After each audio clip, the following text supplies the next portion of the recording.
नमस्कार दोस्तों, एक बार मैं फिर से स्वागत करता हूं आप सभी लोगों का आपका अपने यूट्यूब चैनल गुरुवर जी के में। जी हाँ दोस्तों, तो एक बार मैं फिर से हाजिर हूं आप लोगों के लिए लेकर एक नया क्लास, यानी कि क्लास फोर्थ यूपी कांस्टेबल सामान्य ज्ञान पे आधारित यह क्लास होगा। दोस्तों, आप लोगों को पता है कि इसका फॉर्म आ चुका है और इसका फॉर्म भरा जाना भी प्रारंभ हो चुका है। और सबसे बड़ी बात यह है कि इसमें 3 साल का अतिरिक्त छूट मिल रहा है दोस्तों। ये बहुत सारे अभ्यर्थियों की मांग थी, क्योंकि बहुत दिन से, बहुत सालों से यह पेपर नहीं कराया गया था, यानी कि इसकी वैकेंसी नहीं आई थी, तो बहुत सारे लड़के ओवर एज हो चुके थे। इसलिए सरकार ने इसमें 3 साल का छोड़ दिया है, यानी कि पहले जो जनरल अभ्यर्थी केवल 22 साल तक फॉर्म भर पाते थे, अब इसमें 3 साल की अतिरिक्त छूट के साथ अब वह 25 साल तक इस फॉर्म को भर सकते हैं। उसी के संदर्भ में यदि आप SC ST या फिर OBC कैंडिडेट हैं, तो आप अपना सर्टिफिकेट यानी कि जाति प्रमाण पत्र लगाकर जिस प्रकार से पहले 5 साल की छूट प्राप्त करते थे, अब 25 में +5 करके इसमें आप छूट प्राप्त कर सकते हैं दोस्तों। तो चलिए ज़्यादा समय ना लेते हुए आज का प्रारंभ करते हैं हम अध्याय। और इसमें मुख्य रूप से हम प्रैक्टिस करेंगे ऐसे प्रश्नों को जो कि पहले ही पेपर में पूछे जा चुके हैं या फिर आने की पूरी पूरी संभावना है, यानी कि बहुत ही महत्वपूर्ण प्रश्न हमने लेकर आए हैं दोस्तों। हमने इसके पहले ही 3 क्लास इस पर अपलोड कर दिया है, तो यदि आपने उसे नहीं देखा है तो जाइए देखिए। और चलिए आज का पहला प्रश्न हम लेते हैं दोस्तों। आज का पहला प्रश्न है कि सर्वाधिक सोने के सिक्के किस काल में चलाए गए थे? गुप्त काल, कुषाण, वर्धन या फिर मौर्य काल? बताइए दोस्तों, का क्या जवाब होगा? जी हाँ दोस्तों, यदि सर्वाधिक सोने के सिक्के की बात करें, यानी कि प्राचीन काल में, यानी कि प्राचीन भारत में सबसे अधिक सोने किसी काल में चलाए गए थे, तो वो थे दोस्तों गुप्त काल। जी हाँ दोस्तों, गुप्त काल में सर्वाधिक सोने के सिक्के चलाए गए थे। यह बात आप लोग को याद रखना होगा। अगले प्रश्न की ओर चलते हैं दोस्तों। अगला प्रश्न है, निम्नलिखित में से किस मुगल शासक ने न्याय की जंजीर लगवाई थी? अकबर, जहांगीर, शाहजहां, औरंगजेब? यह काफ़ी फेमस क्वेश्चन है, मुझे लगता है कि आप लोग को इसका जवाब पता होगा। यदि नहीं पता तो मैं बता देता हूँ कि इसका जो जवाब हो जाएगा वो बी हो जाएगा, यानी कि जहांगीर। जी हाँ दोस्तों, जहांगीर यानी कि अकबर के पुत्र ने सबसे पहले जो है मुख्य रूप से न्याय की जंजीर इसने लगवाई थी अपने दरबार में। और ये मुख्य रूप से एक ऐसा जंजीर होता था जिससे एक घंटा बंधा होता था, और ये जो जंजीर होती थी वो इसके दरबार के बाहर जाता था। और यदि किसी को भी न्याय की आवश्यकता होती थी तो इस जंजीर को पकड़ के खींचता था, तो वो घंटी बजती थी। तो ये जहांगीर के द्वारा फिर उसे न्याय दिया जाता था दोस्तों। यदि हम इसमें से और कुछ महत्वपूर्ण चीज़ों को हम समझने का प्रयास करें, यदि हम अकबर के बारे में बात करें, तो अकबर के बारे में आप लोग जानते होंगे कि इसका जो काल था वो भी काफ़ी महत्वपूर्ण काल रहा है। इसके संदर्भ में भी क्वेश्चन आ सकता है। तो अकबर का जो महत्वपूर्ण कार्य था हम देख लेते हैं। सबसे पहला जो महत्वपूर्ण का कार्य था वो ये था कि दीन ए इलाही, एक नए धर्म की इसने अपना स्थापना की थी, दीन ए इलाही धर्म की। जी हाँ दोस्तों, दीन ए इलाही धर्म, दीन ए इलाही धर्म की इसने स्थापना की थी। और साथ में इसने जो तीर्थ यात्रा कर लिया जाता था पहले मुस्लिम शासकों के द्वारा, वो इसने बंद करवा दिया था। तीर्थ यात्रा कर इसने रोक लगा दिया था। और सबसे बड़ी बात है कि जजिया कर, जजिया कर पे इसने रोक लगा दिया था। जजिया कर, जजिया कर के बारे में बताऊं तो जजिया कर मुख्य रूप से गैर मुस्लिम जो धर्म के लोग होते थे उनसे लिया जाता था। यानी कि ऐसा कोई मुस्लिम राज्य होता है तो वहाँ पे जो गैर मुस्लिम होते हैं, यानी कि जो मुस्लिम नहीं हैं, उनसे जजिया कर लिया जाता था पहले। लेकिन अकबर ने इस कर को भी समाप्त कर दिया था दोस्तों। और इसका यदि महत्वपूर्ण कुछ चीज़ें यदि हम जानें तो फतेहपुर सीकरी में का इसने निर्माण किया था दोस्तों। फतेहपुर फतेहपुर सीकरी का इसने निर्माण किया था। और साथ में इसने इबादत खाने का भी निर्माण किया था दोस्तों। इबादत खाना वो स्थान था, इबादत खाना वह स्थान था जहाँ पे विभिन्न धर्म के जो धर्मगुरु होते थे वो आकर अपना आपस में वाद विवाद करते थे, अपने धर्म के ऊपर चर्चाएं किया करते थे। तो इसके कुछ महत्वपूर्ण इसके कार्य थे। यदि हम बात करें अब मुख्य रूप से, यदि हम बात करें शाहजहाँ की, शाहजहाँ के कुछ महत्वपूर्ण कार्यों को यदि हम देखें तो इसमें आता है इसका लाल किला, यानी कि दिल्ली के लाल किले की स्थापना जो है वो शाहजहाँ ने कराई थी। दिल्ली के लाल किले की स्थापना शाहजहाँ ने कराई थी। और साथ में ही यदि देखा जाए जामा मस्जिद, जो दिल्ली का जामा मस्जिद है उसका भी निर्माण इसी ने कराया था। और मुख्य रूप से देखा जाए आगरा का जो आगरा का लाल किला नहीं, मतलब जो ताजमहल है, आगरा का ताजमहल, उसका निर्माण भी ये शाहजहाँ ने ही करवाया था। तो इसके कुछ महत्वपूर्ण कार्य हैं। साथ में देखा जाए तो जैसे शीश महल जिसे कहा जाता है, आगरा का एक शीश महल है, उसका भी निर्माण इसी ने कराया था दोस्तों। चलिए अब चलते हैं हम दोस्तों अगले प्रश्न की ओर। अगला प्रश्न है हर्षवर्धन। देखिए, हम एक प्रश्न में ऐसा नहीं है कि हम जैसे इसमें तो देखिए प्रश्नों का इसमें क्रम नहीं लिखा हुआ है, लेकिन मैं बता दूं इसमें कुल मुख्य रूप से 38 प्रश्न हम पूछते हैं, क्योंकि मुख्य रूप से देखा जाए तो हमारा जो पैटर्न होता है पेपर का, जो यूपी कांस्टेबल का पैटर्न देखा जाए तो उसमें भी सामान्य ज्ञान के लगभग 38 से 40 प्रश्न आते हैं। मुख्य रूप से देखा जाए तो 38 प्रश्न ही आते हैं। तो 38 प्रश्न हम हर अपने चैप्टर में शामिल करते हैं, और केवल 38 प्रश्न ही नहीं, उसके अन्य पहलुओं को भी हम चर्चा करते हैं, उसके ऊपर हम चर्चा करते हैं, ताकि आपकी जो तैयारी है वो माकूल हो सके। क्योंकि ये कोई ज़रूरी नहीं है कि जो प्रश्न पहले पूछा गया है फिर जो महत्वपूर्ण प्रश्न है वही आए, उससे संबंधित अन्य प्रश्न भी उठ सकते हैं। तो इसलिए इसका मैं विस्तृत जानकारी आपको देने का प्रयास करता हूं दोस्तों। आशा करता हूं कि आप लोगों का पूरा सहयोग मिलेगा मुझे, और जैसे जैसे ये मतलब मेरा जो चैनल है वो आगे ग्रो करेगा, और ये आप लोग के ऊपर ही निर्भर करेगा दोस्तों कि आप इसे कैसे आगे ले जाते हैं। और आपके सहयोग से यदि ये बेहतर चलता रहा तो और मैं बेहतर फीचर आपके लिए लेकर आऊँगा और बेहतर तैयारी आपकी मैं कराऊँगा। और फिलहाल मैं देखता हूँ कि अगले प्रश्न को हम देखते हैं। जो तीसरा प्रश्न है यह है कि हर्षवर्धन के राजकवि कौन थे? भानी, रवि कीर्ति, बाण या फिर विष्णु शर्मा? बाण भट्ट आप लोगों ने नाम सुना होगा। तो हर्षवर्धन के जो राजकवि थे वो बाण भट्ट थे। बाण भट्ट का जो एक महत्वपूर्ण कृति है जिसके बारे में आप जानते हैं, यदि आप उसका नाम सुने होंगे तो आप इसका उत्तर देने में सक्षम होंगे पहले ही, जो कि हर्षचरित्र है। हर्षचरित्र नाम का जो एक रचना है वो किसके द्वारा किया गया था? वो बाण भट्ट के द्वारा ही किया गया था, और बाण भट्ट ही इसके रचयिता हैं। तो अगले प्रश्न की ओर चलते हैं दोस्तों। अगला प्रश्न है कि भारतीय राष्ट्रीय कांग्रेस के कहाँ पर आयोजित वार्षिक सत्र में पूर्ण स्वराज का संकल्पना बनाया गया था? मुंबई, लाहौर, कलकत्ता या फिर मद्रास? बताइए दोस्तों इसका क्या जवाब होगा। जी हाँ दोस्तों, यदि आप चुनते हैं मुख्य रूप से लाहौर, तो आप बिल्कुल सही हैं। लाहौर में मुख्य रूप से पूर्ण स्वराज की संकल्पना को अपनाया गया था कांग्रेस के द्वारा। आप लोग जानते हैं कि कांग्रेस की अधिवेशन हुआ करते थे विभिन्न महत्वपूर्ण शहरों में अलग अलग सालों में, और उसमें कुछ ना कुछ ज़रूर संकल्पना अपनाया जाता था, यानी कि उनकी आगे की या फिर इस वर्ष की नीति क्या रहेगी अंग्रेज़ों से लड़ाई लड़ने की। तो इसी में सबसे पहले पूर्ण स्वराज की मांग की गई थी, और कहा गया था कि अब हम पूर्ण स्वराज की मांग करेंगे अंग्रेज़ों से। और यह मुख्य रूप से आयोजित हुआ था लाहौर में 31 दिसंबर के दिन। 31 दिसंबर के दिन ये आयोजित हुआ था। और कब हुआ था? 1929 में। 1929 में इसका आयोजन किया गया था 31 दिसंबर के दिन। और इसके जो अध्यक्ष थे, अध्यक्ष के बारे में अलग अलग अध्यक्ष बनाए जाते थे अलग अलग अधिवेशन में। तो इस समय के जो अध्यक्ष थे वो हमारे पंडित जवाहरलाल नेहरू जी थे। जी हाँ दोस्तों, जवाहरलाल नेहरू जी थे इसके अध्यक्ष। अगले प्रश्न की ओर चलते हैं दोस्तों। अगला प्रश्न है 1857 का विद्रोह निम्नलिखित स्थानों पर हुआ था, उसका सही क्रम बताइए। यानी कि 1857 में क्रांति हुई थी। आप लोगों ने यह भी सुना होगा कि इसका ये क्रांतिपूर्ण रूप से सफल नहीं हुआ। उसका एक कारण यह था कि यह जो क्रांति थी वह अचानक भड़क उठी थी, यानी कि इसका कोई डेट निर्धारित नहीं किया गया था। तो इसलिए ये मतलब छिटपुट स्थानों पे ये घटना धीरे धीरे फैलते चली गई। ये ऐसा नहीं हुआ कि पूरे भारत में एक ही साथ शुरू हुआ। तो इसमें बात आना है कि सबसे पहले कहाँ शुरुआत हुई, उसके बाद कहाँ हुआ।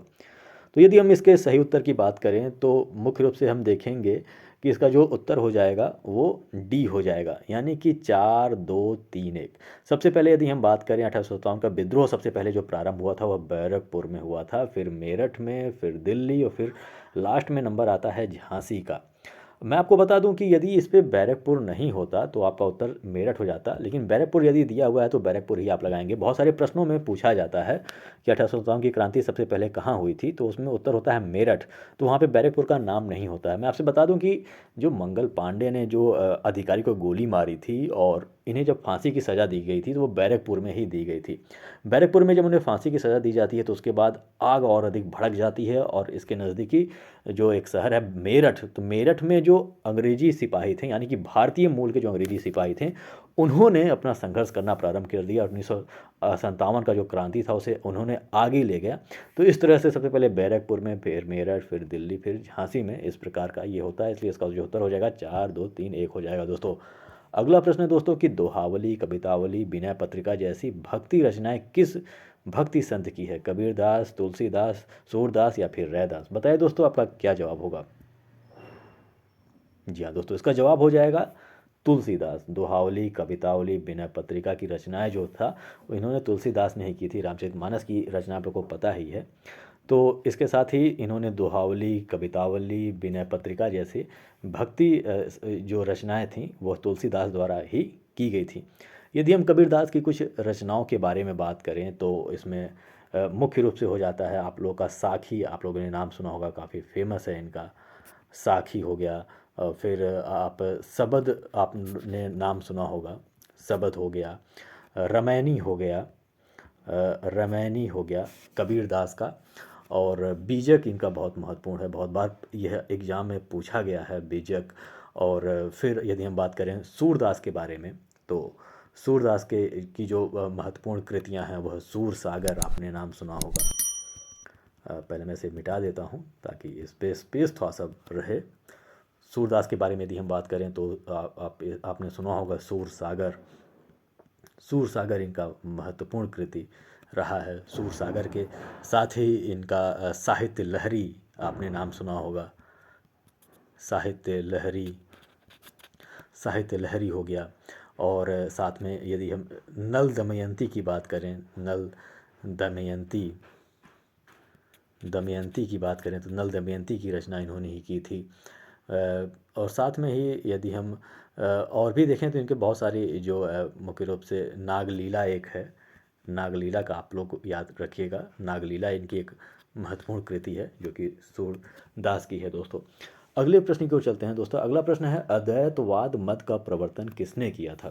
शंकराचार्य, कबीर, चैतन्य या फिर निम्बकाचार्य? बताइए दोस्तों आपका क्या जवाब होगा। जी हाँ दोस्तों, इसका जवाब जो हो जाएगा वो मुख्य रूप से कौन सा हो जाएगा? वो हो जाएगा दोस्तों ए, यानी कि शंकराचार्य। शंकराचार्य ने अद्वैतवाद की जो है वह स्थापना की थी। ये अद्वैतवाद मुख्य रूप से यह ईश्वर के संदर्भ में एक विचारधारा आया था कि ईश्वर के बारे में या फिर इस जीवन के बारे में, भौतिक संसार के बारे में या फिर आत्मा के बारे में अलग अलग विद्वानों ने अपने मत प्रदर्शित किए थे। तो इसमें जो अद्वैतवाद का सिद्धांत था वह शंकराचार्य ने बताया था। यदि हम कबीरदास के बारे में बात करें तो कबीरदास को आप लोगों को पता है कि ये बहुत ही महत्वपूर्ण कवि रहे हैं, बहुत ही महत्वपूर्ण दोहा लेखक या फिर आप कह सकते हैं कि बहुत ही साहित्य से संबंधित बहुत विद्वान यह कवि रहे हैं कबीरदास जी। और मुख्य रूप से देखा जाए तो कबीर जो थे वह निर्गुण शाखा के एक कवि थे। निर्गुण शाखा का मतलब हुआ कि जो मतलब ये किसी ईश्वर के प्रति समर्पित नहीं थे। मतलब आप कह सकते हैं कि भौतिक संसार में जो बुराइयां व्याप्त थीं उसके विरोध में यह जो अपनी कविताएं किया करते थे, निर्गुण थे ये, निर्गुण शाखा के। अब चैतन्य की यदि हम बात करें तो चैतन्य मुख्य रूप से वैष्णव धर्म से संबंध इनका है। निम्बकाचार्य की यदि हम बात करें तो निम्बकाचार्य का जो इनका जो मत था, जैसे शंकराचार्य का अद्वैतवाद था, तो जो निम्बकाचार्य का जो था वो आप लोग याद रखिएगा, इनका जो था वो दैता दैता दैतवाद था। दैता दैतवाद, दैता दैतवाद के यह मत प्रवर्तक थे निम्बकाचार्य जी। अगले प्रश्न की ओर चलते हैं दोस्तों। अगला प्रश्न है विश्व का सबसे गहरा गर्त यानी कि मेरियाना ट्रेंच किस महासागर में स्थित है? आपको बताना होगा दोस्तों इसका जवाब क्या होगा। जी हाँ दोस्तों, इसका जवाब जो हो जाएगा वो सबसे बड़े महासागर यानी कि प्रशांत महासागर में स्थित है। मैरियाना ट्रेंच, जिसे हम मैरियाना गर्त के नाम से भी जानते हैं, और ये सबसे गहरा स्थान है पूरे पृथ्वी पे और ये प्रशांत महासागर में स्थित है दोस्तों। अगले प्रश्न की ओर चलते हैं। अगला प्रश्न ये है सवाना चारागाह कहाँ पाए जाते हैं? सवाना एक प्रकार का चारागाह है यानी कि घास का मैदान है। ये कहाँ पाया जाता है इसके बारे में आप लोग को बताना होगा। ऑस्ट्रेलिया, अफ्रीका, पूर्वी एशिया या फिर दक्षिणी अमेरिका? बताइए दोस्तों आपका क्या जवाब होगा। जी हाँ दोस्तों, सवाना चारागाह के बारे में बात करें तो ये काफ़ी फेमस चारागाह है और यह अफ्रीका में पाया जाता है। अफ्रीका महाद्वीप में सवाना चारागाह पाया जाता है। काफ़ी विस्तृत क्षेत्र इसका होता है। यहाँ पे बहुत बड़े बड़े घास पाए जाते हैं। पेड़ों की संख्या यहाँ पे कम होती है और यहाँ पे विभिन्न प्रकार के जो जानवर होते हैं, बड़े बड़े बाघ, शेर हो गए, बड़ी बड़ी हाथियाँ जो होती हैं वह अफ्रीका के सवाना चारागाह में पाई जाती हैं। ये पूरा का पूरा एक इकोसिस्टम आप लोग को प्राप्त कराता है सवाना का जो चारागाह है। यदि हम ऑस्ट्रेलिया के घास के मैदान की बात करें तो ऑस्ट्रेलिया में जो जिस प्रकार के घास के मैदान पाए जाते हैं उसे हम क्या कहते हैं? उसे हम डाउन्स कहते हैं, डाउन्स के नाम से जानते हैं दोस्तों।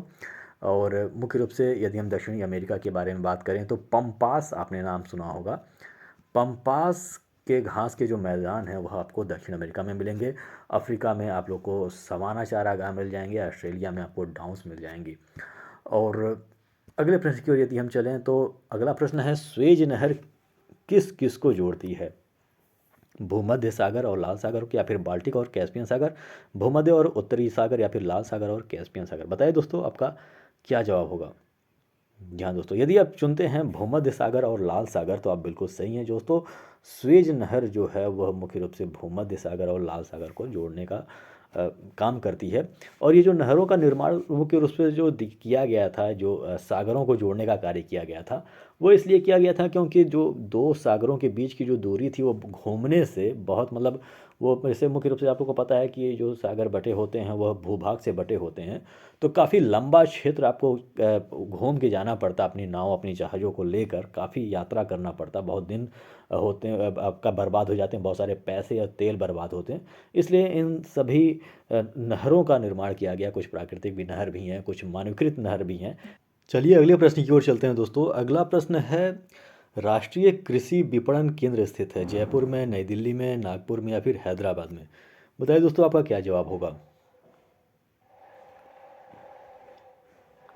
जी हाँ दोस्तों, उसका जवाब हो जाएगा ए, यानी कि जयपुर में। जी हाँ दोस्तों, राष्ट्रीय कृषि विपणन जो केंद्र है वह जयपुर में स्थित है। और इसका जो स्थापना है वह मुख्य रूप से 8 अगस्त में हुआ था। 8 अगस्त 8 अगस्त के दिन, ये सन 1988 में 1988 में इसकी स्थापना की गई थी। और इसका जो नाम है, पूरा नाम जो है वह मुख्य रूप से चौधरी चरण Singh national institute of agriculture marketing है। जी हाँ दोस्तों, याद रखिएगा, चौधरी चरण Singh national institute of agriculture marketing के नाम से है ये। 8 अगस्त 1988 में बनाया गया था, जयपुर में स्थित है राष्ट्रीय कृषि विपणन केंद्र। अगला प्रश्न है दोस्तों कि विजय केलकर समिति की रिपोर्ट संबंधित थी व्यापार सुधारों से या फिर केंद्र राज्य वित्तीय संबंधों से, सार्वजनिक क्षेत्र के उद्यमों में विनिवेश से या फिर कर सुधार से? बताइए दोस्तों आपका क्या जवाब होगा। जी हाँ दोस्तों, उसका जवाब हो जाएगा कर सुधारों से। कर सुधारों से इनका संबंध था, विजय केलकर समिति का। और कर सुधारों की इन्होंने बात की थी अपनी रिपोर्ट में। यह थोड़ा सा पुराना प्रश्न पत्र है, इसलिए अब इनका एक नया आया है। मुख्य रूप से यदि हम कर सुधारों के संदर्भ में जो इनका जो समिति की जो रिपोर्ट थी विजय केलकर की, वो सन 2002 की बात है। 2002 में इनकी रिपोर्ट आई थी। लेकिन एक और रिपोर्ट आई है जो कि 2015 में जुड़ी हुई है, 15 से जुड़ी हुई है, जो कि विजय केलकर समिति के नाम से ही जानती है, जो कि है मुख्य रूप से PPP यानी कि ट्रिपल पी मॉडल। जी हाँ दोस्तों, ट्रिपल पी मॉडल पे आधारित इनका जो रिपोर्ट था वो 2015 में आया था। और जिसका मतलब होता है पब्लिक प्राइवेट पार्टनरशिप।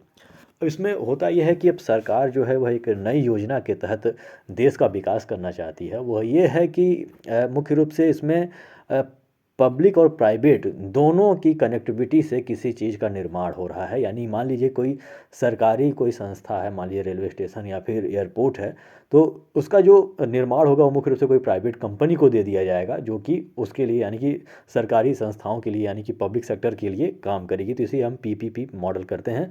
और विजय केलकर समिति की रिपोर्ट 2015 में आई थी जो कि इससे संबंधित है। विजय केलकर की समिति कर सुधारों से भी संबंधित थी, जो कि 2002 में आई थी। अगला प्रश्न है, मिश्रित अर्थव्यवस्था का आशय है ग्रामीण तथा शहरी दोनों क्षेत्रों का अस्तित्व, निजी तथा सार्वजनिक दोनों क्षेत्रों का अस्तित्व, या फिर भारी और छोटे दोनों उद्योगों का अस्तित्व, या फिर विकसित और अल्प विकसित दोनों क्षेत्रों का अस्तित्व? बताइए दोस्तों क्या होगा आपका जवाब।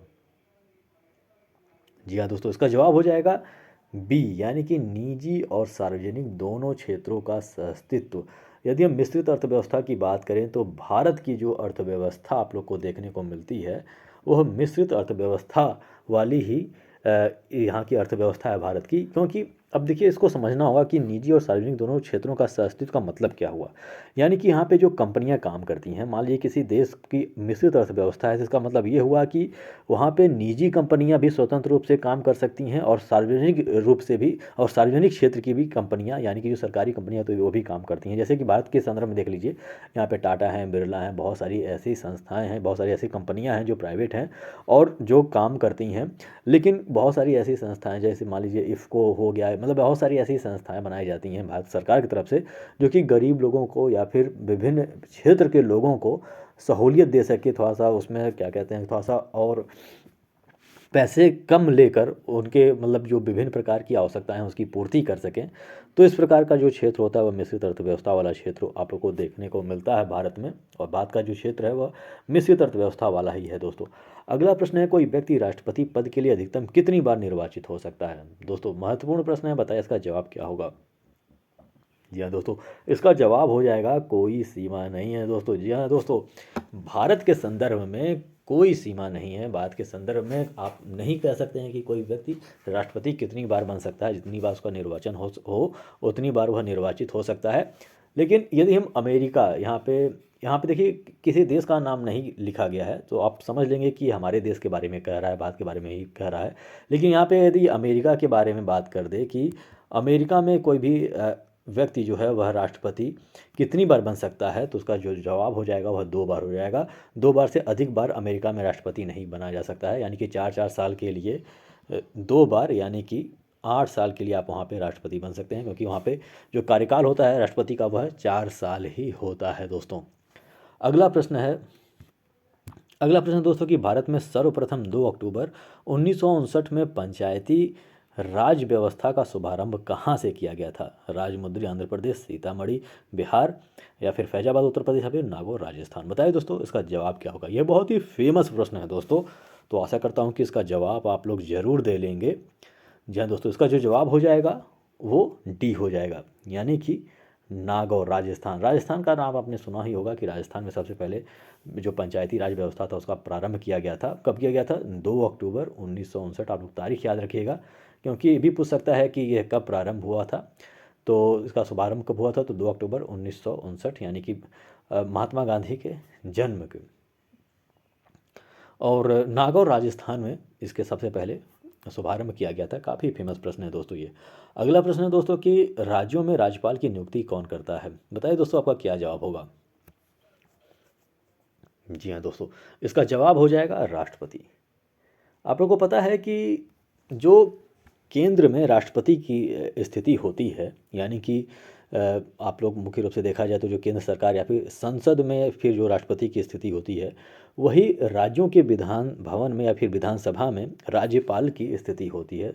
उसी के समकक्ष इनकी भी ताकत होती है, और इनकी जो नियुक्ति करते हैं वह राष्ट्रपति द्वारा की जाती है। राष्ट्रपति का शासनकाल, यदि आपसे पूछा जाए कि भारत में राष्ट्रपति कितने साल के लिए बनाया जाता है किसी को, तो आपका जो जवाब हो जाएगा वह 5 साल का हो जाएगा। लेकिन यदि सवाल पूछ ले कि राज्यपाल कितने साल के लिए नियुक्त किए जाते थे, मतलब कितने साल के लिए नियुक्त किए जाते हैं, तो इसकी कोई सीमा नहीं है। राष्ट्रपति के प्रसाद पर्यंत तक यह राज्यपाल जो हैं वह किसी राज्य के राज्यपाल रह सकते हैं। और एक और बात आप लोग को ध्यान देना होगा कि राज्यपाल किसी एक ही राज्य नहीं बल्कि एक से अधिक राज्य के भी राज्यपाल नियुक्त हो सकते हैं, यानी कि एक समय में हो सकता है कि उत्तर प्रदेश का जो राज्यपाल हो वही मध्य प्रदेश का भी राज्यपाल हो। तो इस तरह की भी चीज़ें इसमें होती हैं, और इसका जो नियुक्ति करता है वो कौन करता है? राष्ट्रपति करता है। और जब तक राष्ट्रपति चाहें तब तक किसी राज्य में किसी राज्यपाल को नियुक्त कर सकता है वो दोस्तों। अगले प्रश्न की ओर चलते हैं दोस्तों। अगला प्रश्न है, संपत्ति के अधिकार को किस संविधान संशोधन के द्वारा मूल अधिकार से हटा दिया गया? एक महत्वपूर्ण प्रश्न है दोस्तों, बहुत बार परीक्षाओं में इससे संबंधित प्रश्न पूछे गए हैं। तो बताइए दोस्तों आपका जवाब क्या होगा। जी हाँ दोस्तों, इसका जो जवाब हो जाएगा वह 42वां संविधान संशोधन हो जाएगा। जी हाँ दोस्तों, 42वें संविधान संशोधन नहीं दोस्तों, ये साथ कुछ गलत हो गया। ये 42वां नहीं होगा। 42वां चूँकि काफ़ी महत्वपूर्ण संशोधन है, इसलिए गलती हो जाती है, क्योंकि यह इतना ज़्यादा 42वां संविधान को मिनी कॉन्स्टिट्यूशन के नाम से जाना जाता है, इसलिए कई सारे प्रश्नों का लगता है उत्तर यही होगा। ये मुख्य रूप से माफ़ कीजिएगा, इसका जो जवाब हो जाएगा वो सी हो जाएगा, यानी कि 44वें संविधान संशोधन के द्वारा। 44वां संविधान संशोधन कब हुआ था? 1978 ईस्वी में किया गया था। 1978 ईस्वी में 44वां संविधान संशोधन किया गया था, और इसमें संपत्ति के अधिकार को मूल अधिकार से हटाकर इसको कानूनी अधिकार बना दिया गया था। जी हाँ दोस्तों, 1978 से पहले एक मौलिक अधिकार, जो हम लोग को मौलिक अधिकार मिले हुए हैं हमें, संपत्ति का अधिकार भी हमारा एक मौलिक अधिकार था। लेकिन 1978 में एक परिवर्तन लाया जाता है, उसमें परिवर्तन ये होता है कि अब इस संपत्ति के अधिकार को मूल अधिकार से हटा के उसे कानूनी अधिकार कर दिया जाता है। ये इसलिए किया जाता है क्योंकि आप लोग को पता होगा कि हमारे संविधान में राज्यों के नीति निर्देशक सिद्धांत दिए हुए हैं। उस नीति निर्देशक सिद्धांत में भारत की जनता के लिए विभिन्न प्रकार के कार्यों को करने के लिए आग्रह किया गया है हमारे शासन व्यवस्था से, यानी कि सरकारों से। और उसमें कुछ ऐसी बातें की गई हैं, उसमें ऐसी बातें की गई हैं कि सरकार इस बात को सुनिश्चित करे कि भारत में जो गरीबी की स्तर है वो बहुत अधिक ना हो, यानी कि कोई बहुत अधिक अमीर हो जाए, कोई बहुत अधिक गरीब हो जाए। तो इसे दूर करने के लिए कहीं न कहीं ज़मीन का बँटवारा करना था सरकार को। अब चूँकि भारत एक कृषि प्रधान देश था, यहाँ पे ज़मीनें बहुत सारी थीं और मुख्य रूप से जिसके पास ज़्यादा ज़मीन वह ज़्यादा शक्तिशाली माना जाता था। तो इस नीति निर्देशक सिद्धांतों के पालन के लिए ही इस 44वें संविधान संशोधन जो कि 1978 में हुआ था, इसके द्वारा ही संपत्ति का अधिकार को मूल अधिकार से हटाकर कानूनी अधिकार बना दिया गया था दोस्तों। आप लोग को पता होगा कि 42वां संविधान संशोधन जो हुआ था वो 1900 कब हुआ था, 1976 में। अब चूँकि 42 फिर 43 फिर 44 तो 78 चूँकि है, तो 1976 में 42वां संविधान संशोधन हुआ था। मुख्य रूप से देखा जाए तो इसे हम मिनी कॉन्स्टिट्यूशन के नाम से भी जानते हैं। बहुत सारे परिवर्तन किए गए थे। अब ये जो आपको मैं बता दूं कि ये जो 70 का दशक था, ये भारत के राजनीति में बहुत सारा इसमें परिवर्तन हो रहा था। बहुत सारी इसमें घटनाएं ऐसी घट रही थी राजनीति या फिर संविधान के संदर्भ में, उसके संशोधन के संदर्भ में, कि बहुत सारे परिवर्तन इसमें आए थे। मतलब एक कह सकते हैं कि एक तरह का राजनीतिक भूचाल इस काल को आप कह सकते हैं। 42वां संविधान संशोधन 1976 ईस्वी में किया गया था। और इसका जो महत्वपूर्ण चीज़ है, इसमें बहुत सारे परिवर्तन किए गए थे, लेकिन कुछ महत्वपूर्ण चीज़ों को आप समझ लेते हैं जो परीक्षा की दृष्टि से महत्वपूर्ण है। 42वें संविधान संशोधन में मुख्य रूप से देखा जाए तो इसमें 10 मौलिक कर्तव्यों को जोड़ दिया गया था। मौलिक कर्तव्यों को, मौलिक कर्तव्यों 10 मौलिक कर्तव्यों को जोड़ दिया गया था। आप लोग को पता होगा कि प्रारंभिक अवस्था में, यानी कि मूल संविधान में, मौलिक कर्तव्य जैसी कोई चीज़ नहीं थी। 42वें संविधान संशोधन के द्वारा 10 मौलिक कर्तव्य जोड़े गए थे। बाद में एक और संशोधन हुआ और इस समय जो मौलिक अधिकारों मौलिक कर्तव्यों की जो संख्या है वह कितनी है, वह 11 हो गई है। प्रारंभिक अवस्था में यानी कि 1942 में 10 मौलिक अधिकार बोल रहा हूँ मैं, 10 मौलिक कर्तव्य हैं। देखिए, मौलिक कर्तव्य और मौलिक अधिकारों में अंतर के बारे में बात करूँ तो मौलिक अधिकार वो आपको अधिकार हैं जो राज्य के द्वारा किसी सामान्य नागरिक को भारत के मिले रहते हैं। और मौलिक अधिकार आपके ऐसे अधिकार होते हैं जिससे आपको कोई नहीं छीन सकता। जी हाँ दोस्तों, यदि कोई छीनने का प्रयास करेगा तो आप मुख्य रूप से डायरेक्ट उसमें हाई कोर्ट या फिर सुप्रीम कोर्ट में जाके अपना आवेदन प्रस्तुत कर सकते हैं। अपने आप वहाँ पे जाके बता सकते हैं कि देखिए मेरे मौलिक अधिकार का हनन हो रहा है या फिर किसी पर्टिकुलर व्यक्ति के मौलिक अधिकार का हनन हो रहा है, तो वहाँ पे आपको तुरंत रिलीफ आपको मिल जाएगी।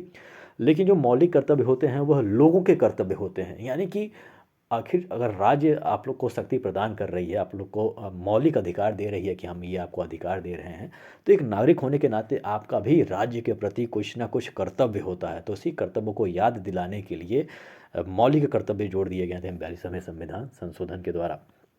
यदि इसमें देखा जाए तो मुख्य रूप से इसका जो प्रियम्बल जिसे कहते हैं, जैसे हम मुख्य रूप से जो संविधान का जो प्रियम्बल है उसमें कुछ परिवर्तन इसमें किए गए थे और उसमें मुख्य रूप से 3 नए शब्दों को जोड़ दिया गया था, जो कि था समाजवाद, समाजवादी, समाजवादी हो गया। दूसरा जो था वह था धर्मनिरपेक्ष, धर्मनिरपेक्ष,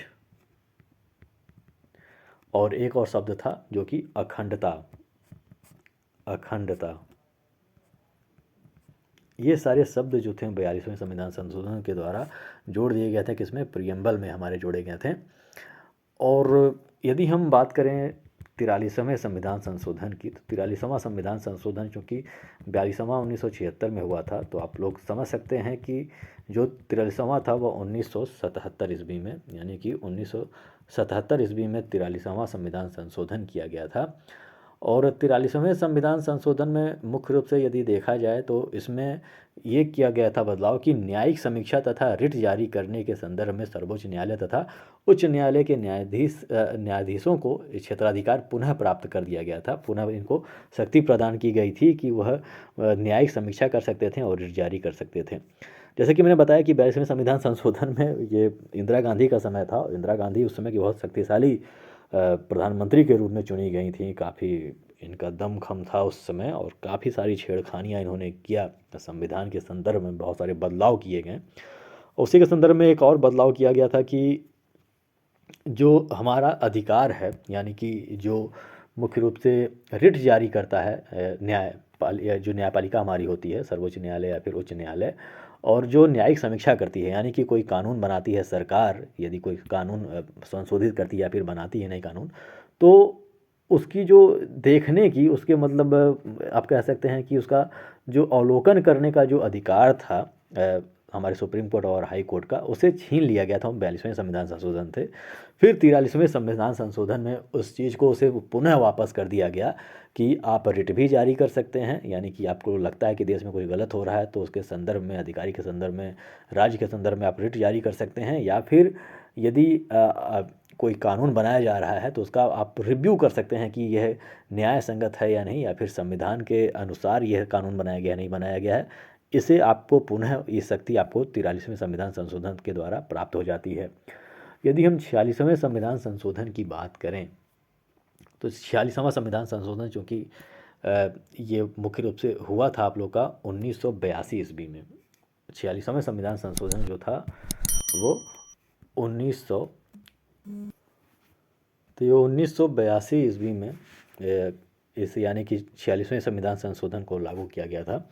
और 46वां संविधान संशोधन मुख्य रूप से जो था वह अंतर्राष्ट्रीय व्यापार तथा वाणिज्य से प्राप्त कर को राज्यों को सौंपे जाने के संदर्भ में था, यानी कि जो भी अंतर्राज्यीय व्यापार हुआ करते थे उसमें, या फिर जो वाणिज्यिक जो हुआ करती थी, वाणिज्यिक जो गतिविधियां होती थी, उससे जो प्राप्त कर थे उस राज्यों को कैसे बांटा जाना है, इसके संदर्भ में इसमें संशोधन किया गया था। दोस्तों अगले प्रश्न की ओर चलते हैं। दोस्तों अगला प्रश्न है, भारतीय संविधान की तीसरी अनुसूची का संबंध है राज्यसभा में प्रतिनिधित्व से या शपथ एवं प्रतिज्ञा से, भाषाओं से, या फिर उपरोक्त में से कोई नहीं। बताइए दोस्तों आपका क्या जवाब होगा। जी हाँ दोस्तों, इसका क्या जवाब हो जाएगा दोस्तों। जी हाँ दोस्तों, इसका जवाब हो जाएगा बी, यानी कि शपथ एवं प्रतिज्ञाओं से।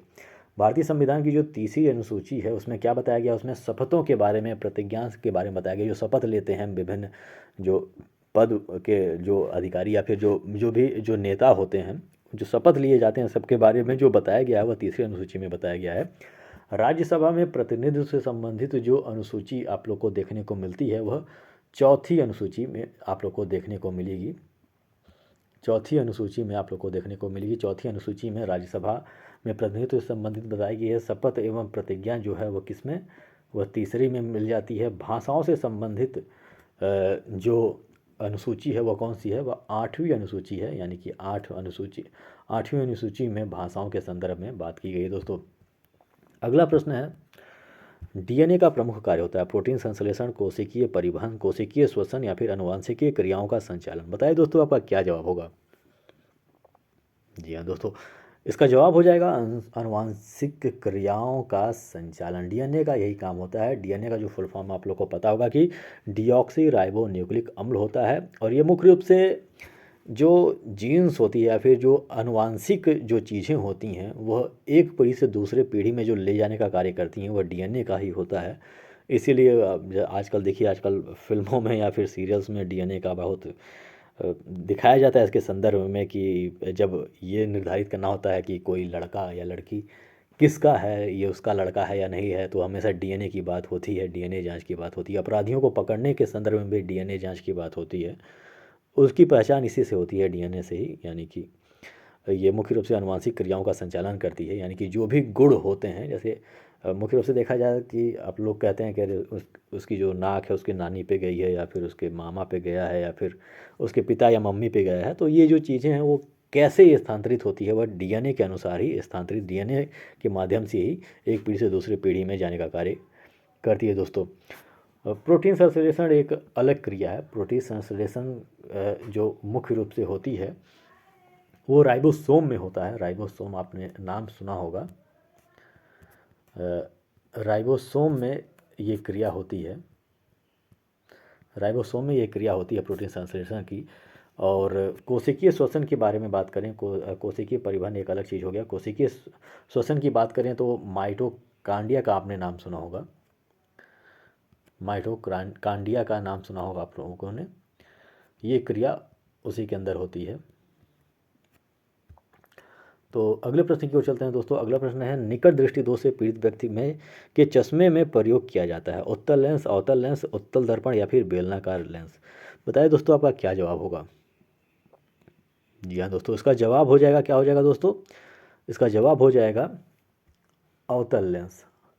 निकट दृष्टि दोष में जो प्रयोग किया जाता है वह अवतल लेंस का प्रयोग किया जाता है।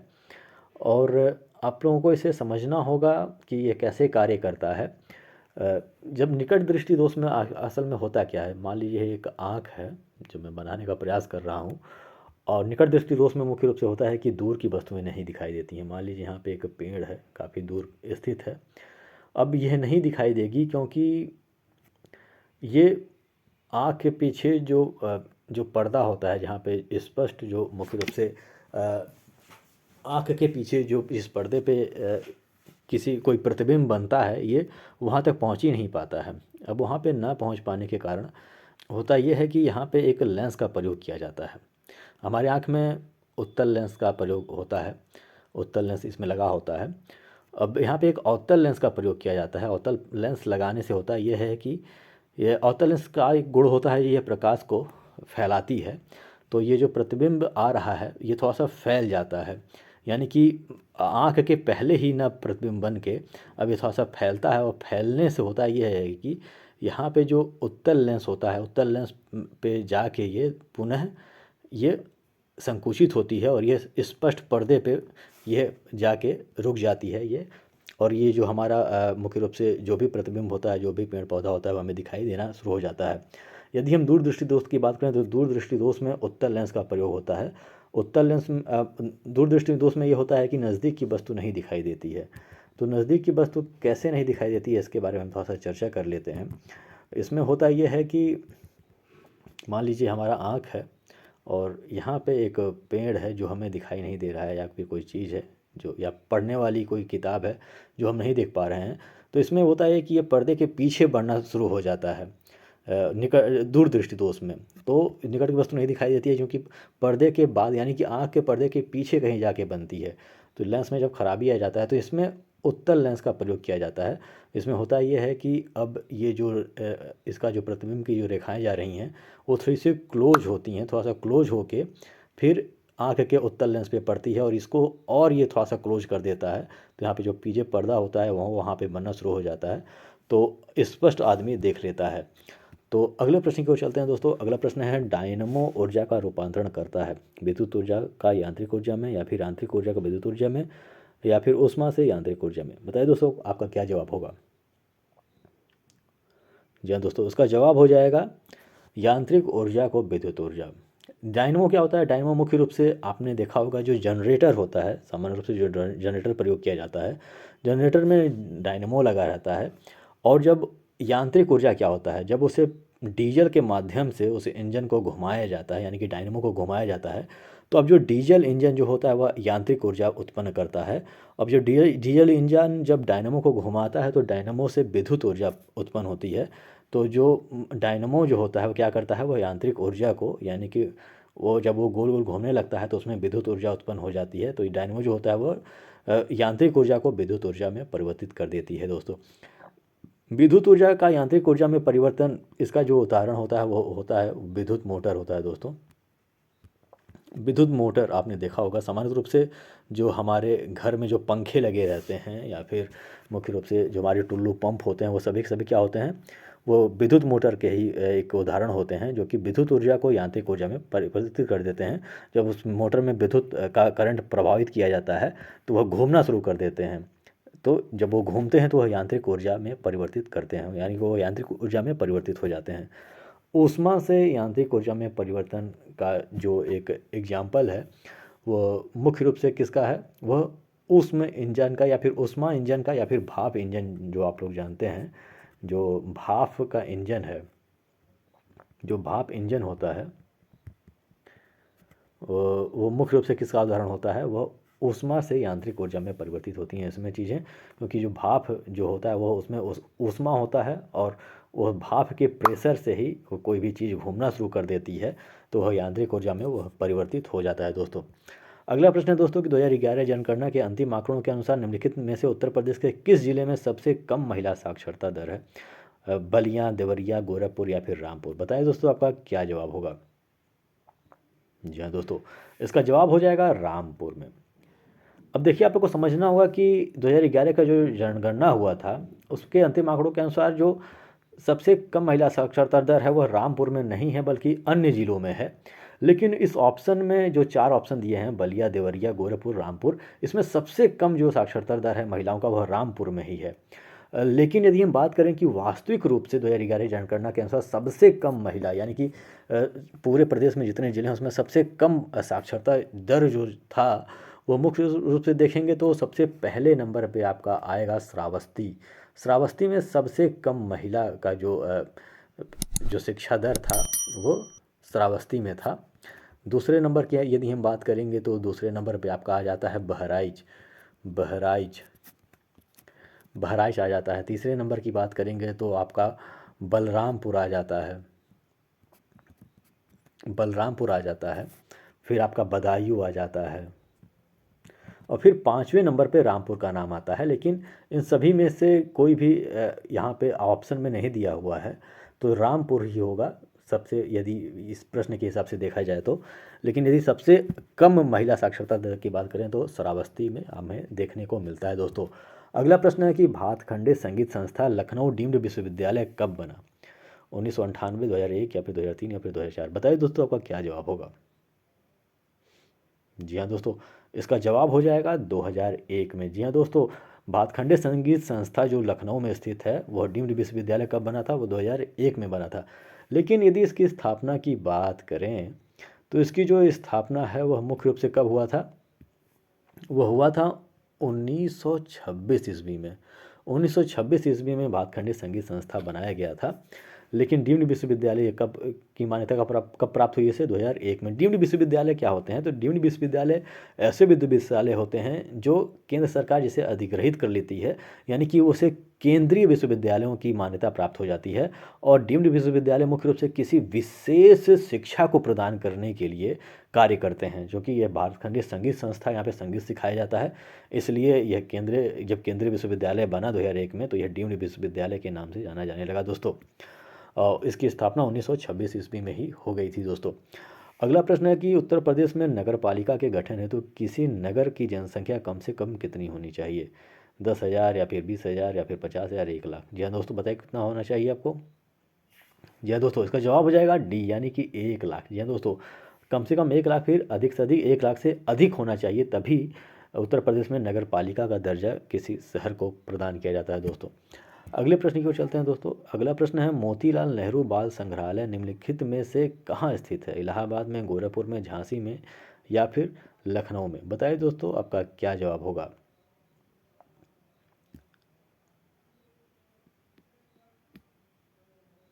जी हाँ दोस्तों, इसका जवाब जो हो जाएगा वो लखनऊ हो जाएगा, यानी कि मोतीलाल नेहरू बाल संग्रहालय जो है वो ये कहाँ पे स्थित है? वह लखनऊ में स्थित है। और इसकी स्थापना जो हुई थी वह 1957 ईस्वी में की गई थी। 1957 ईस्वी में मोतीलाल नेहरू बाल संग्रहालय का निर्माण किया गया था। मोतीलाल नेहरू के बारे में आप लोगों को पता होगा कि जवाहरलाल नेहरू के पिता का यह नाम है मोतीलाल नेहरू। ये भी मुख्य रूप से देखा जाए तो स्वतंत्रता सेनानी के रूप में इन्होंने भी कार्य किया था दोस्तों। अगला प्रश्न है दोस्तों, चरकुला प्रमुख लोक नृत्य है? बुंदेलखंड का, ब्रजभूमि का, अवध का या फिर इनमें से कोई नहीं? बताइए दोस्तों का क्या जवाब होगा? जी हाँ दोस्तों, इसका जो जवाब हो जाएगा वो बी हो जाएगा, यानी कि ब्रजभूमि का। चरकुला जो नृत्य है वो मुख्य रूप से ब्रजभूमि का है। ऐसे संबंध में ब्रजभूमि के संदर्भ में जो रास नृत्य है और या फिर बात किया जाए नरसिंह नृत्य की, होली नृत्य है, ये सभी के सभी जो है वह ब्रजभूमि की ही नृत्य हैं दोस्तों। अगला प्रश्न है दोस्तों, निम्नलिखित में से कौन उत्तर प्रदेश में बौद्ध परिपथ का हिस्सा नहीं है? कपिलवस्तु, कुर्सीनगर, संकिसा या फिर श्रावस्ती। बताइए दोस्तों क्या जवाब होगा आपका। जी हाँ दोस्तों, यदि इस प्रश्न का उत्तर देखा जाए तो इस प्रश्न में कोई भी उत्तर गलत नहीं है। यानी कि ये सभी के सभी, कपिलवस्तु हो गया, कुशीनगर हो गया, श्रावस्ती हो गया, संकिसा, ये सभी के सभी बौद्ध परिपथ के रूप में ही जाने जाते हैं। बौद्ध परिपथ का मतलब ये होगा कि ऐसे शहर जो बुद्ध से संबंधित हैं।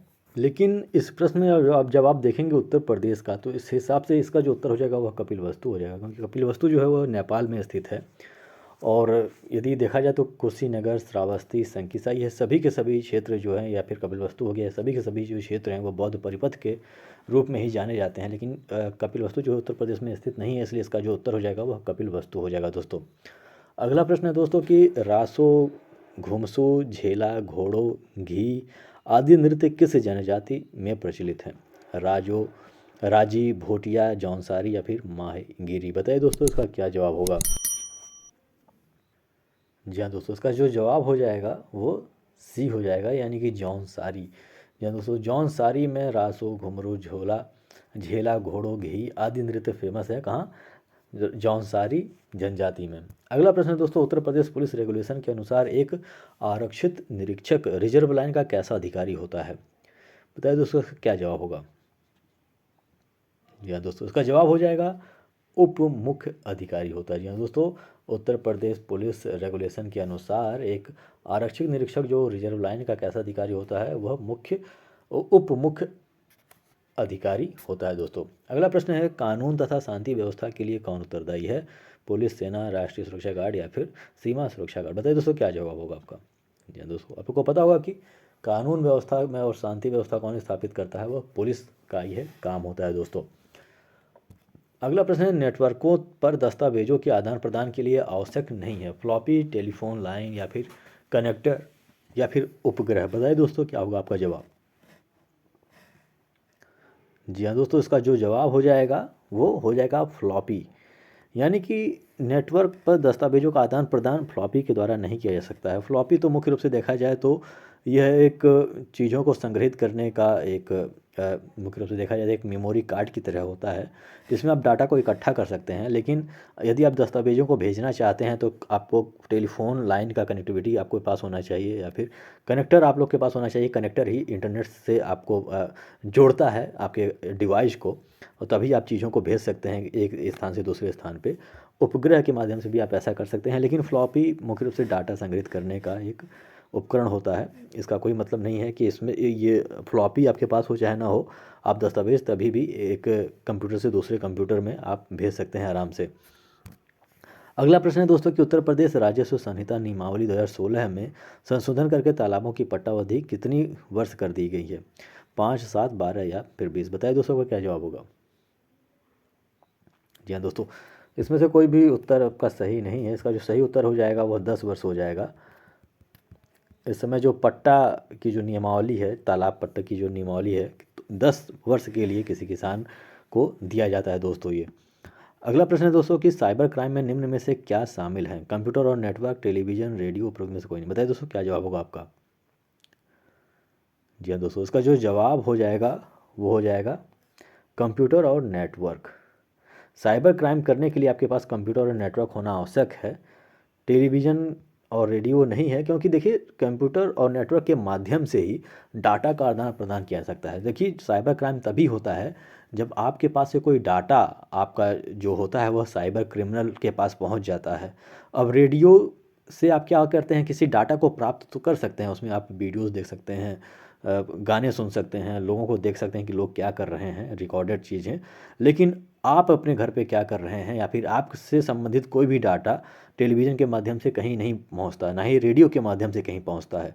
तो इसमें साइबर क्राइम का कोई सवाल ही नहीं उठता है। लेकिन कंप्यूटर और नेटवर्क के माध्यम से आप डाटा को प्राप्त भी करते हैं और डाटा को भेजते भी हैं, तो इसी के माध्यम से साइबर क्राइम होता है दोस्तों।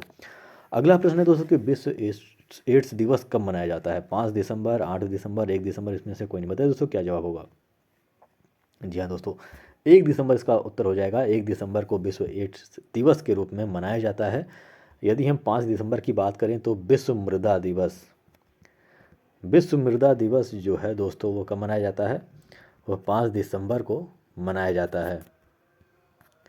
8 दिसंबर को देखा जाए तो सार्क चार्टर दिवस यानी कि SAARC सार्क चार्टर दिवस के रूप में 8 दिसंबर को मनाया जाता है दोस्तों। तो इसका जो उत्तर हो जाएगा वह 1 दिसंबर हो जाएगा। अगला प्रश्न है दोस्तों, the new wealth of nation के लेखक कौन है? बताइए दोस्तों क्या जवाब होगा। जी हाँ दोस्तों, इसका जो जवाब हो जाएगा वह सुरजीत एस भल्ला हो जाएगा। The new wealth of nation के लेखक सुरजीत एस भल्ला जी हैं। लेकिन यदि हम द न्यू यहाँ से ख़त्म कर दें यानी कि द वेल्थ ऑफ नेशन बस हम यदि पूछें कि द वेल्थ ऑफ नेशन के लेखक कौन है, तो इसका जो उत्तर हो जाएगा वो हो जाएगा फेमस लेखक Adam Smith. Adam Smith SMITH, Adam Smith ने द वेल्थ ऑफ नेशन नामक किताब को लिखा था। लेकिन the new wealth of nation के बारे में यदि देखा जाए तो सुरजीत एस भल्ला ने इसे लिखने का कार्य किया था। अगला प्रश्न है दोस्तों, 21 जुलाई 2017 को केंद्र सरकार द्वारा 60 वर्ष से अधिक आयु के नागरिकों के लिए निम्न में से कौन सी पेंशन योजना प्रारंभ की गई थी? ये देखिए समसामयिकी घटना पर आधारित प्रश्न है। बताइए दोस्तों क्या जवाब होगा। आपको पता होगा, इसका नाम तो काफ़ी फेमस है, प्रधानमंत्री व्यय वंदना योजना जिसे हम कहते हैं दोस्तों। अगला प्रश्न है दोस्तों कि थर्मामीटर की खोज किसने की थी? गैलीलियो, रोमर, न्यूटन या फिर विलियम जॉर्ज? बताइए दोस्तों आपका क्या जवाब होगा। जी हाँ दोस्तों, इसका जवाब जो हो जाएगा वो हो जाएगा गैलीलियो। गैलीलियो ने थर्मामीटर की खोज की थी। अगला प्रश्न है दोस्तों, भारतीय सर्वेक्षण विभाग कहाँ स्थित है? देहरादून, नई दिल्ली, लखनऊ या फिर रुड़की? बताइए दोस्तों आपका क्या जवाब होगा। यह आज का अंतिम प्रश्न है दोस्तों, बताइए। जी हाँ दोस्तों, इसका जो जवाब हो जाएगा वो ए हो जाएगा यानी कि देहरादून। देहरादून में भारतीय सर्वेक्षण विभाग स्थित है। दोस्तों आशा करता हूँ कि आज की वीडियो आप लोग को पसंद आई होगी और आप लोग को बहुत सारी चीज़ें सीखने को भी मिली होगी। आप लोगों का प्यार चाहिए मुझे, और मुख्य रूप से देखा जाए आप ही के माध्यम से हमारा चैनल यह आगे बढ़ सकता है। तो मैं चाहता हूँ कि ज़्यादा से ज़्यादा इस वीडियो को शेयर करें ताकि अधिक लोगों तक ये पहुँच सके और हमारा जो मुहिम है 2024 में यूपी कांस्टेबल बनने का वो पूरा हो सके। तो हमारे और आपके सहयोग से ही ऐसा संभव हो पाएगा। और आगे भी हम प्रश्नों को शामिल करें, महत्वपूर्ण प्रश्नों को शामिल करें। अभी तो हम मुख्य रूप से सामान्य अध्ययन के प्रश्न हल कर रहे हैं, बाद में हम हिंदी और मैथमेटिक्स और जीएस के भी प्रश्न लेकर आएंगे। मैं सोच रहा हूँ कि कम से कम कुछ 12-13 चैप्टर इससे संबंधित हो जाएं, फिर हम आगे की चीज़ें लेकर आने वाले हैं दोस्तों। तो यदि ये वीडियो आपको पसंद आया होगा तो इसे लाइक कर दीजिएगा, इसे शेयर भी कीजिएगा और हमारे चैनल को भी सब्सक्राइब कर लीजिएगा ताकि जो भी नई डिटेल्स आप हमारे अपने चैनल पे पड़े वो आपको उसकी जानकारी सही समय पे मिल सके। तो इसी के साथ आज की वीडियो समाप्त कर सकते हैं हम, और हमारे साथ बने रहने के लिए बहुत बहुत धन्यवाद। मिलते हैं अपने अगले वीडियो में।